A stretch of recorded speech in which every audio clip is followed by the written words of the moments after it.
Halo semuanya, selamat datang di channel saya. Di video kali ini saya akan mereview aplikasi pinjaman online rupiah cepat ya, pinjaman dana ini. Jadi untuk aplikasi ini legalitasnya sudah diawasi oleh OJK ya. Dari PT-nya juga sudah jelas, PT Kredit Utama Fintech Indonesia. Jadi buat kalian yang belum yakin terkait legalitasnya, bisa cek situs OJK-nya langsung atau cari di beberapa sumber terkait aplikasi pinjaman online rupiah cepat ini ya. Apakah aplikasi rupiah cepat ini aman digalbay? Gak ada istilahnya aman digalbay ya, pasti setiap kelakuan ada resikonya ya. Maka dari itu buat kalian simak dulu sampai akhir ya.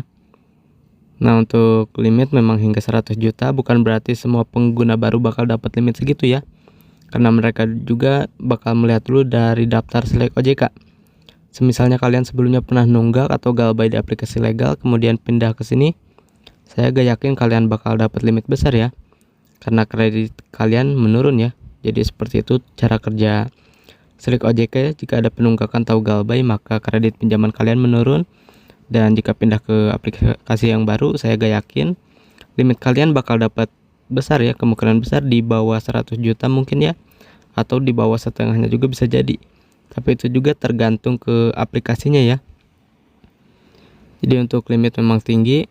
Kalau benar-benar pengguna baru nanti dikasih limit kecil dulu, tapi seiring lancarnya bayar kalian, otomatis limitnya bakal naik ya. Jadi bisa kalian tunggu saja seiring lancarnya ya.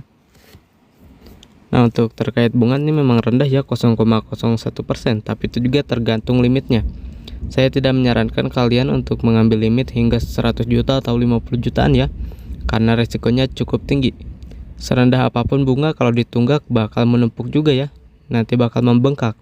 Jadi itu salah satu awal orang galbay atau nunggak itu gara-gara menyepelein bunganya ya. Jadi buat kalian kalau bisa jangan sampai nunggak ya, karena itu awal mula gak mau bayar atau penunggakan kalian, atau bisa disebut kegalbayan kalian, kegagal bayaran ya.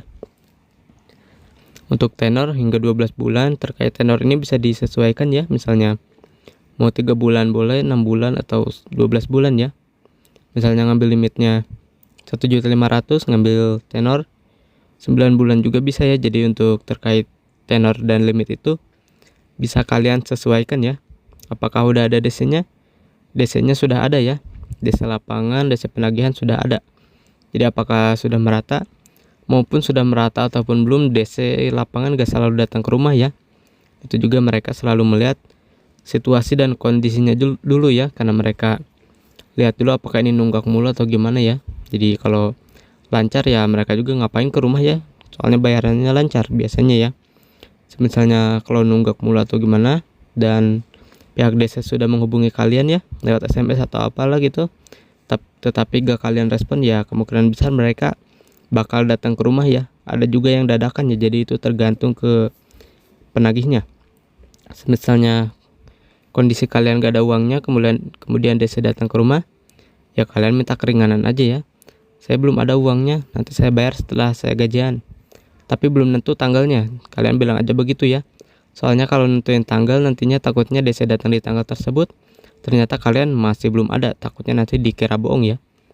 Nah, ini dihimbau kembali, privasi Anda prioritas kami dilindungi, berizin dan diawasi oleh OJK. Terkait data pribadi sudah terjamin aman ya. Tapi tidak ada salahnya kalau mau berhati-hati ya, karena ada beberapa juga aplikasi pinjaman yang sudah diawasi oleh OJK itu melakukan sebar data. Tapi itu juga tergantung ke penggunanya ya, karena melakukan galbay terus menerus, udah ditagih gak ada orangnya mulu, udah dihubungi lewat SMS gak direspon mulu ya. Jadi itu tergantung ke kaliannya sendiri, berbalik ke kaliannya sendiri ya. Ada juga customer service-nya, misalnya ada error atau apa ya, atau gak jadi pinjam pun bisa kalian hubungi aja, karena mereka selalu aktif ya hingga 24 jam ya. Jadi bisa kalian hubungi misalnya ada kendala atau apapun itu ya. Jadi buat kalian yang berpengalaman pinjam di sini, bisa sharing pengalaman kalian di kolom komentar ya. Ya segitu saja ya review aplikasi pinjaman online rupiah cepat yang dapat saya bagikan. Kurang lebihnya mohon maaf. Sekian, terima kasih.